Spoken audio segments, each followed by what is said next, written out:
As the federal government continued its war on the United Blood Nation, they didn't just target the godfathers and the top-tier leaders, they also focused on the influential figures who managed the day-to-day operations, the ones who really kept the machine running.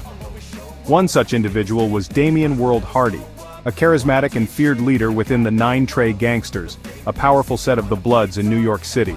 But Hardy was also the head of the notorious Cash Money Brothers, or CMB, a crew that dominated the Brooklyn drug trade in the late 1990s and early 2000s. His influence was significant, and his reputation for violence was well known throughout the borough. Damion Hardy wasn't just another crew leader, he was connected. He was known for his high-profile relationships and his presence in the city's nightlife, which brought him a level of public visibility that most gang leaders avoid. This visibility showcased his power and status but also made him a target. Hardy's crew, the Cash Money Brothers, was heavily involved in the drug trade and was linked to numerous acts of violence, including several murders, as they sought to control their turf in and around Brooklyn. For a while his crew operated with a sense of impunity, but the NYPD and the FBI were quietly building a case. They were connecting the dots between Damion Hardy and a string of unsolved homicides and shootings. Hardy's flashy lifestyle and public profile made him a prime target. Investigators believed he was the one calling the shots, ordering violence to eliminate rivals and enforce his crew's dominance. He was the top prize in their effort to pacify that section of Brooklyn. Eventually, the investigation culminated in Damion Hardy's arrest on a host of federal charges, including racketeering and multiple counts of murder. Like OG Mac before him, he was facing the possibility of the death penalty. The federal prosecutors had him cornered, presenting him with a choice: face a potential execution, or cooperate against his co-defendants and other figures in the criminal underworld. The pressure was on, and the clock was ticking. In a now familiar pattern, Damion Hardy chose to talk.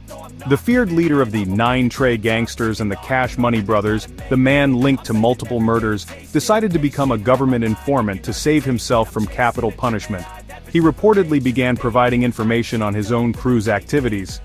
However, his case had a unique and tragic twist that complicated his cooperation. During the legal proceedings, Damion Hardy's mental health became a central issue. He was diagnosed with schizophrenia, and his lawyers argued that he was not mentally competent to stand trial or to provide reliable testimony. This created a complex legal battle. Could a man deemed mentally ill truly provide the substantial assistance required by the government for a cooperation deal? It cast a shadow over the information he was providing. Despite the questions surrounding his mental state, the fact remains that he did attempt to cooperate with the government. He provided statements and was prepared to testify against others. This act, regardless of its ultimate legal effectiveness, still constituted a breach of the street code. In the eyes of his former associates and the wider gang community, the intent was the same. He had turned his back on his crew to save himself. The government ultimately decided not to seek the death penalty, partly due to his mental health issues. Damion Hardy was eventually convicted and sentenced to life in prison. His attempted cooperation may not have played out in a dramatic courtroom testimony, but the damage to his reputation was identical.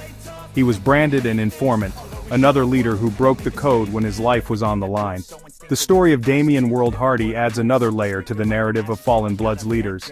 It introduces the complexities of mental health into the high-stakes world of federal prosecutions and cooperation deals. It demonstrates that the path to becoming an informant is not always straightforward, but the destination, a reputation for betrayal, is often the same. For the 9 Gangsters, the Cash Money Brothers, and the Brooklyn Bloods, it was another leader who had fallen, not to a rival's bullet, but to a prosecutor's deal. If you want to know more about the true stories behind New York's most notorious gangs, hit that subscribe button, because in the world of true crime, the truth is never simple, and it's never safe.